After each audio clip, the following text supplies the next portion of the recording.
Bonjour à tous, aujourd'hui nous allons traiter notre deuxième activité, toujours dans le cours logique combinatoire, concernant le démarrage de deux moteurs.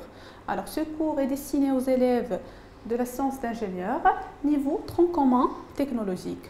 Ce travail est inclus dans la chaîne d'information et précisément dans la fonction traitée et présentée par moi-même, prof Lemien Scum. Alors, commençons tout d'abord par le cahier des charges d'un autre problème qui est démarrage de deux moteurs. Alors, on a trois interrupteurs I1, I2, I3 commandant le démarrage de deux moteurs M1 et M2 selon les conditions suivantes. Premièrement, le moteur M1 ne doit démarrer que si au moins deux interrupteurs sont fermés. Deux, dès qu'on a un ou plusieurs interrupteurs sont activés, le moteur M2 doit démarrer. Les questions. Premièrement, établir la table de vérité M1 de la fonction logique M1 et M2. Deuxièmement, simplifier en utilisant la méthode algébrique les deux fonctions logiques M1 et M2. Troisièmement, établir le tableau de Carnot de M1 et M2 et déduire les expressions simplifiées de M1 et M2. Et finalement, établir un logigramme pour chacune des deux expressions M1 et M2. Voilà.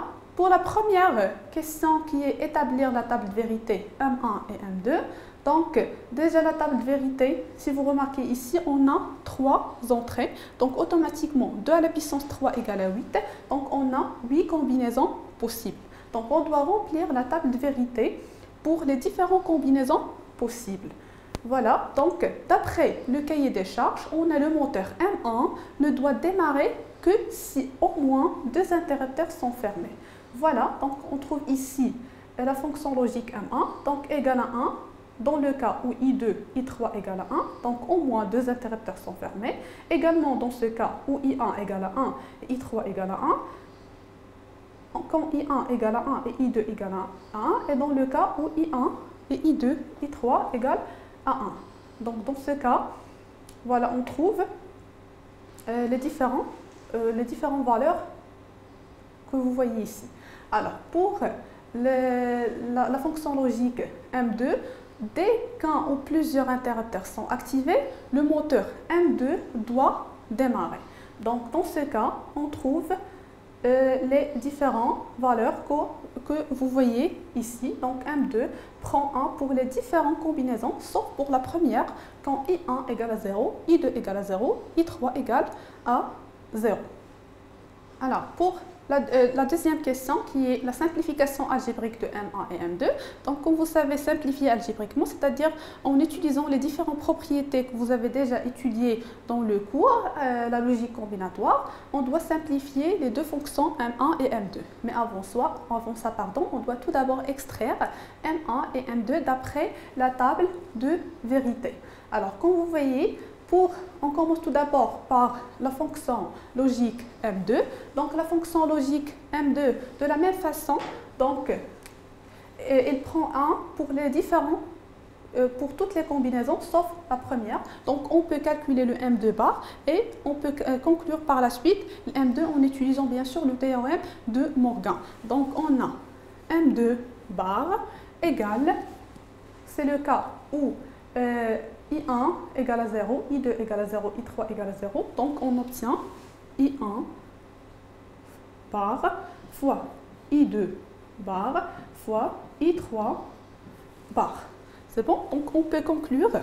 Donc, ça implique que le M2 égale le I1 bar fois le I2 bar fois le I3 bar, le tout bar. En utilisant bien sûr le théorème de Morgan, on obtient I1 plus I2 plus I3. Donc, on obtient vers la fin M2 égale I1 plus I2 plus I3. Alors, pour la fonction logique M1, donc on peut extraire la fonction d'après la table de vérité. Donc, on obtient, voilà, on obtient cette fois-ci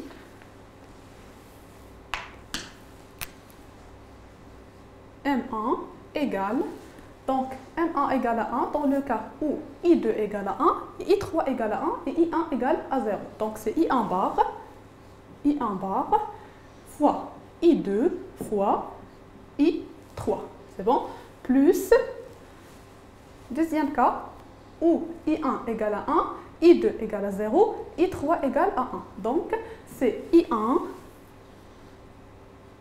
I2 bar, I3. Voilà, plus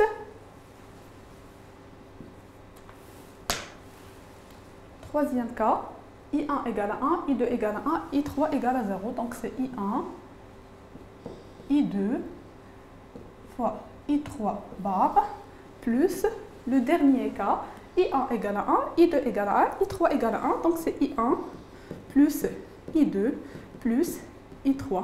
Donc si on veut simplifier cette fonction de façon algébrique, donc on peut factoriser ici, pardon, c'est le produit, pardon.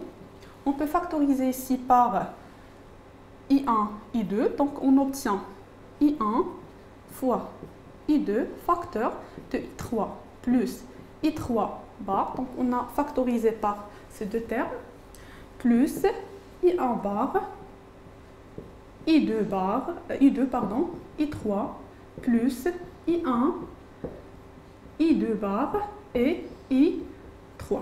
Donc vous savez très bien, d'après les propriétés que vous avez déjà étudiées, I3 plus I3 bar égale à 1. Donc on obtient I1 fois I2 plus I1 bar fois I2 fois I3 plus I1 fois I2 bar fois I3.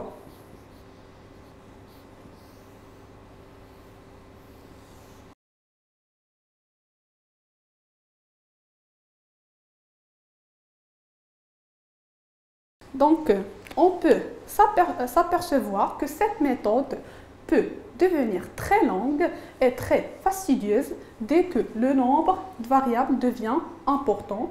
Pour cela, on sera donc amené à utiliser une méthode qui est plus rapide, consistant à effectuer les simplifications d'une façon directe et très simple. C'est en utilisant bien sûr les tableaux de Carnot. Passons maintenant à la troisième question qui est établir le tableau de Carnot de M1 et de M2 et en déduire les expressions simplifiées de M1 et de M2. Alors comme vous voyez ici, on a le tableau de Carnot de M1, le tableau de Carnot de M2. Donc déjà, on a trois entrées qui sont I1, I2, I3. Donc automatiquement, on aura 8 cases à remplir. Alors également, si vous remarquez, on a travaillé ici avec des groupements de 2. Alors si on prend le groupement qui est en vert, donc on obtient I1 fois I3. C'est bon? I1 fois I3. Alors, si on prend maintenant le groupement qui est en rouge, donc on obtient I2 fois I3. Et si on prend le groupement qui est en bleu, donc on obtient I1 fois I2. Donc on obtient vers la fin la fonction logique M1 égale I1 fois I2 plus I2 fois I3 plus I1 fois I3. Alors, pour le tableau de Carnot de la fonction logique maintenant M2, si vous remarquez, on a travaillé cette fois-ci avec des groupements de 4. Alors, si on prend le groupement qui est en vert, donc on obtient ici I2.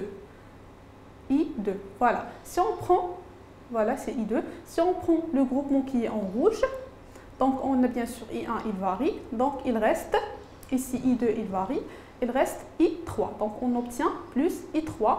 Et si on prend le groupement qui est en bleu, on a I1. Voilà, donc il reste à l'état I1. Donc on trouve vers la fin que M2 égale I1 plus I2 plus I3. Alors on passe maintenant à la quatrième question qui est établir un logigramme pour chacune des deux expressions M1 et M2. Alors on commence tout d'abord par la première expression qui est M1. Donc on a M1 égale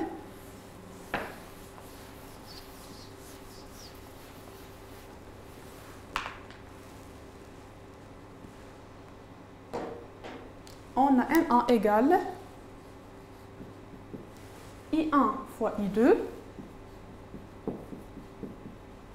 plus I2 fois I3 plus I1 fois I3. Alors, si on veut tracer le logigramme de cette fonction logique, donc on a besoin de I1, la variable I1, I2, donc en appliquant la porte logique qui fait le produit, la porte logique E, donc on obtient I1 fois I2. Voilà, ici on a besoin, on a I3 et on a besoin de I2.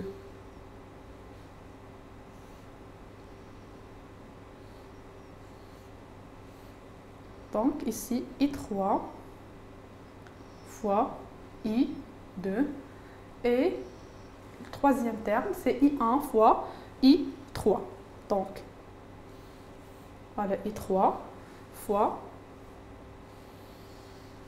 le I1. Donc ici on a le I3, ici on a le I1. Donc de la même façon, en appliquant la porte logique E, on obtient I3 fois I1. Donc vous savez très bien que la porte logique E, elle a deux entrées et une seule sortie. Donc on obtient maintenant, on utilise maintenant la porte logique qui fait la somme. Également la porte logique OU. Donc elle a deux entrées et une seule sortie. Donc ici on obtient I1 fois I2 plus I3 fois I2.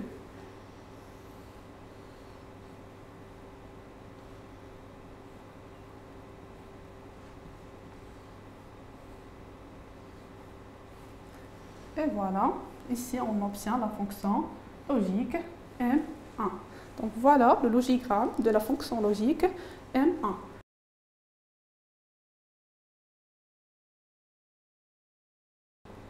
On passe maintenant pour faire le logigramme de la fonction logique M2. Donc on a M2, cette fois-ci, égale à la somme de I1 plus I2 plus I3. Donc M2 égale I1 plus I2 plus I3. Donc, ici on a la variable I1, la variable I2. Donc en utilisant la porte logique OU, on obtient I1 plus I2. Ici on a la variable I3. De la même façon, on obtient ici I1 plus I2 plus I3. Voilà qui est M2.